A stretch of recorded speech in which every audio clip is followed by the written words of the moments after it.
G'day, guys. It's Hoodie and Johnny Larter, and it's good to talk to you. We're roommates at the moment, so it's all fun. It's Sunday morning, the 6th of February. I said October yesterday. The 6th of February. We were pretty flattened, not flattened. No, we were very tired last night. Put it that way. I was too tired to come to the camp last night, but John went out there till about midnight. And it's pretty early. You can see by our eyes we're not travelling all that well. So what's been happening is we are seeing some amazing developments happen. Yesterday, you guys are just legendary. Hey, just awesome. You know, you guys, what you guys did yesterday was amazing. And you know what? I want to tell you that there are thousands more coming to Canberra. There's another convoy has left Queensland that Michelle told me about this morning, and we're hearing many more coming. Now, what has happened? Let's go right back to the basics. This all started when the truckies said we're going to Canberra, and okay, we haven't seen a lot of trucks. There's lots of reasons for that, but you know what? In a way, it doesn't matter. What started was an organic movement of people saying, "Well, I want to go to Canberra too because I'm not happy." So you're all coming. And so this has organically grown into something big. You know, there's been a few upsets. We had camping area issues, you know, with camping at the National Library, all that sort of stuff. That brought some confrontation with the police. And then that became one of the major issues. And all these issues tend to divert if we're not careful. So we've been talking, you know, why are we here? Well, there's a lot of agendas that people talk about of what they think needs to be done. But from my perspective, it's I want people to get their jobs back. I don't want kids forced to be jabbed. I don't want kids forced to wear masks. I don't want us to be forced to wear masks. I want the borders open. You think of anything else? Yeah, well, I think that pretty much covers it. Look, the reality is, Woody, we just want our freedoms back. That's essentially it. The ability to move around like we did previously, and we can't keep destroying these poor families by not having incomes, and start looking at the things that matter. Get back to basics. Yeah. So what we're seeing going on in the country, there's a lot of good stuff that's going on in the protest movement. There's a lot of stuff that's not helpful. But what's been really good, I mean, Velvet Revolution have been doing stuff. There've been people standing at the government houses. All these things are really good. The initiative, the declaration we read yesterday was widely received very positively. Very positive. Yeah, from former Senator Rod Cullerton. Culmination of 5 years' work, unpaid work, because he wasn't being paid by anybody to do this, and he's got a great team of people who believe in restoring the Constitution. And from my perspective, we don't have a human rights bill in this country, but the Commonwealth Constitution of Australia that was founded in Federation gives us protections which prevents states from closing borders, prevents vaccine mandates, and a whole lot of other protections that have been eroded away. So, these are the things, these are the big issues we've got to fix. The work that's been done with serving the Governor-General and what was read out yesterday is going to be a catalyst to bring about a massive deep look at what's going on in that big house up on the hill. So, and that's what we need to happen, because we as Australians need to have confidence that we can be protected in our freedoms. And so I know John and we're not influencers. All right, we may have an influence, but we're not seeking to be influencers. And we don't want this to become a war of influencers, to dominate and to get likes and all that sort of stuff. If everybody stopped liking me today, that's fine. I don't care. Do you care? No. I mean, if Facebook took me down, they took me down. The only reason I'm doing what I'm doing is when I made that video, and John the same, we got flooded with people like you, like us, who just wanted us to speak. We've stuck our heads up. So while you're there, can you speak for me too? Just average people. Yeah, just average people. And, the camp's filling up with lots of average people. And the average people, they're asking, is it safe to bring the caravan down and all that sort of stuff? And the kids. So, this is going to be won by the middle ground. There's two trenches. I said that at the beginning. There's the trench on the right wing. There's a trench on the left wing. And there's a whole bunch of us caught in the middle, and we're getting caught in the crossfire, and we're getting a bit sick of that too. So what needs to take place, the things that are looking like happening this week, both of us, have looked at it, and we reckon that there'll at least be a leadership spill in the coming weeks, which is a sign of a government in crisis. We see that happening. Chris Uhlmann on Channel 9 did a report on what happened yesterday, and it was probably more balanced than we've seen in a long time. He talked about everyday people putting Parliament House under siege. And that's what it was. That's what it was. You guys everyday people put Parliament House under siege. And, I didn't get a chance to walk anywhere, and John was struggling too. We tried to stick together because we've teamed up. Anyway, it was amazing yesterday. But I finally realised, as we sit and talk to rational people about what's happening, that we're on the cusp of major change in Australia. And that's all resting on what we, the people in Canberra, are doing from the Convoy to Canberra. And so it's really important that we manage this properly, and we present a leadership face that's credible and plausible. And the truth is, there's every likelihood that a couple of us with some good representation will be asked into Parliament House, or into a meeting somewhere to meet with government and hand over our list of demands. They're just basic, simple demands. And we don't want to be flooded by people saying you've got to ask for this, you've got to ask for that. Those things that John and I just talked about is the basic starting point. Everything else that you're worried about will be dealt with what's been done with that declaration yesterday, what the Velvet Revolution have been doing, what the people standing at the government houses have been doing. And those things will be dealt with in the passage of time. But what's important now, we don't want our kids jabbed. Go to parents with questions and see why. .com.au. We're sick and tired of being frowned on because we don't want to wear a mask, because we know the science says it doesn't work.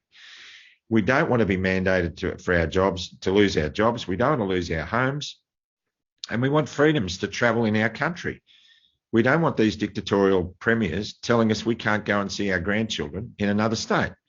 They're the things. We've got to go back to the basic rights afforded us in the Constitution. Exactly. Yeah. So what do we got to do? If this is a pivotal moment in Australia's history, and I believe yesterday was I think will go down as one of the great days in this country's history. And I'm not blowing smoke at anybody, but it's been amazing. And there's going to be a bigger presence required in Canberra. We need a presence on the lawn out the front of Canberra, peaceful protesting. We need to know while they're sitting that we're still here and we're getting bigger. So put plenty of sunscreen on and don't do what I did yesterday and get burnt to a crisp. Be calm and rational. We have got phone numbers for the Australian Federal Police. John and I will be talking to the Australian Federal Police to make sure that I tell you, the Australian Federal Police spoke to John and I and Mac yesterday. And Mac's been doing a lot of work with the AFP as well, because he organises rallies, he's done them and everything. And the AFP were really great. The AFP just want us to be able to protest peacefully. The coppers we spoke to, who, believe it or not, yesterday they organised everything over my mobile phone at Old Parliament House at 7:30 yesterday morning. They didn't know where we were going to rally to, where we were going to march to. And that police escort you got was because we just spoke rationally to the Australian Federal Police, and they were fantastic. They were really, really good. So, look, don't believe all the rumours. Don't go thinking there's snipers on the roofs. Don't go thinking that, we're all going to be rubber bulleted and all that. Army's coming.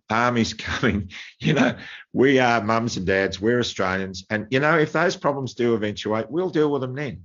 And as you've said, Hoodie, look, if that happens, that, in my opinion, is the greatest PR disaster for the government that could ever occur. In fact, if they want to do it, try it, because that will be the earthquake. Yeah, exactly right. Now, we've got to put differences aside, divisions aside, but this is becoming a big logistical support operation. The fate of our nation is hinging on what we're doing here in Canberra. So we need to organise. John and I will be looking at seeing if we can get more camps organised. If this gets too big for Epic, we need to organise proper security and things like that at Epic for people so that they can feel safe there.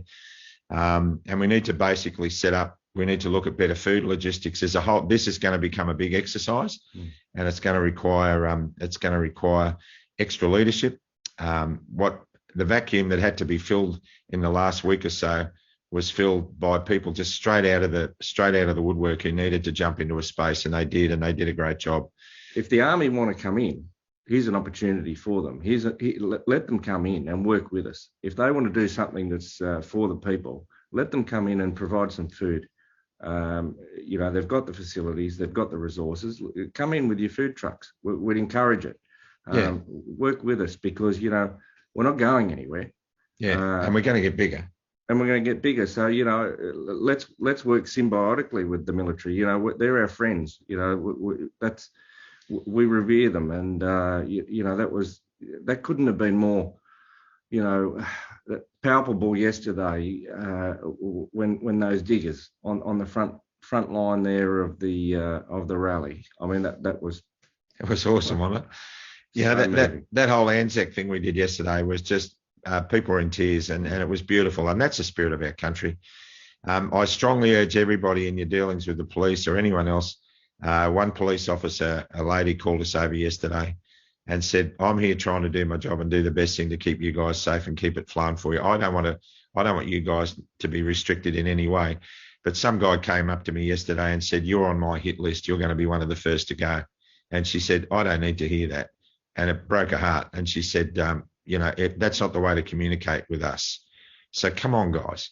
Let's stop using the F-bomb all the time, and let's stop swearing. Let's remember that the campground is full of mums and dads and kids that are coming, grandparents. There's a couple of dear elderly women who've been at every rally, every movement. Sally and Margot, I interviewed them the other day. They're Country Women's Association type people. Let's tie this all together. Let's get ready for something really big. Let's start preparing. John and I weren't thinking of doing anything other than speaking, but we've all got to do something. We've got to put cool heads together and bit of structure. Yeah, probably needs a bit of grey hair, maybe. I don't know. I'm getting more every day. I don't think I could get any more. He can, but I can't. He's still in the left-hand seat. Yeah, we should have swapped over. Anyway, we're coming to a meeting at 10 o'clock there, so very soon we better get cracking. Share this around. I don't know what the meeting's about, but we'll go along there and see what we can sort out. But this has become nation changing, and we have to be statesmen now. We have to be. And all those agendas that you're worried about, and we've heard them all. The media love to hang all these rabbit hole theories on us and all that sort of stuff. But we know what the main conspiracies are, and we want to get this country back to normal, to where we get our jobs back and we keep our homes and we keep flourishing, and let the political system, now that these mechanisms have been put in place, let it go into the mode that it's got to go in to be cleaned out. And let's do everything properly and legally to get this sorted out for the benefit of not only us, but us. We're all us. But also for the sovereign people and all of us as well, and the duck that's sitting next to John, which is his phone. And we'll see you at 10 o'clock. Can you think of anything else we need to say? No, look, I just think it's an opportunity for us to speak with everyone. We just need some structure. We just need some, we need to ensure that everyone's safe in these camps, and that, we're just looking ahead now, because, this is going to be big. There's a lot of people coming in. They're still coming in. So we want to, just maybe take on that leadership role for you guys, because it doesn't sit comfortably with us, but people are looking to us for it. So we're being hammered by people saying, can you please bring some leadership, because it's getting bigger than it can be managed at the moment. So we're going to try and do that. We've got rapport with the AFP. We're building rapport with the media, and we've got rapport with some politicians who've been batting for us in the House. And we're building a credible front line of people who can really bring some change around. Yeah. And, we may screw a few things up. It doesn't matter. But in the meantime, we're on a mission. We're on a mission to get our lives back. And we're going to do it respectfully and peacefully. And we'll see where it goes from here. We're going to spend as much time with you guys at the camps and elsewhere as we can. We're trying to organise something to do this afternoon. If we have time, we're even thinking if we just all pack a picnic lunch and just go and have a peaceful protest picnic somewhere without having speakers and all that sort of stuff, just get together as families. And I want to stress something really carefully. I choose my language really carefully, and so does John. When I finished speaking yesterday, I think I said something like, I'm going to hand the mic over now. I'm sick of talking. And I just want to go down and be with the family. I didn't say my family. I didn't say my people. I just said the family. I don't own you. My followers, no. All that language, it just doesn't help. So we're all family and we're all together and we're all going to work through this together. So we'll see at Epic. As close to 10 as we can. We come in peace for all mankind. And let's see what we can pull together. Now, to everybody watching this who's still coming to Canberra, please keep coming. We're going to look at alternatives. We're going to work on logistics to see if we can get some extra camping somewhere if it's needed. And let's get this show happening. Another big rally on the 12th. I think it'll be bigger than the last one yesterday, if it's possible. But I mean, media, they're going to start looking at it. So let's change our language. Let's change our focus, and let's see this for what it is. We're changing our nation. God bless you. Stay out of the trees. And we'll see you at the camp. And for those of you coming, keep coming. It's going to be okay. It's all good. And if you hear anything that's frightening, don't act on it unless you verify it. You just come anyway. I'm just trusting God to protect us, and in Him we trust. So see you soon.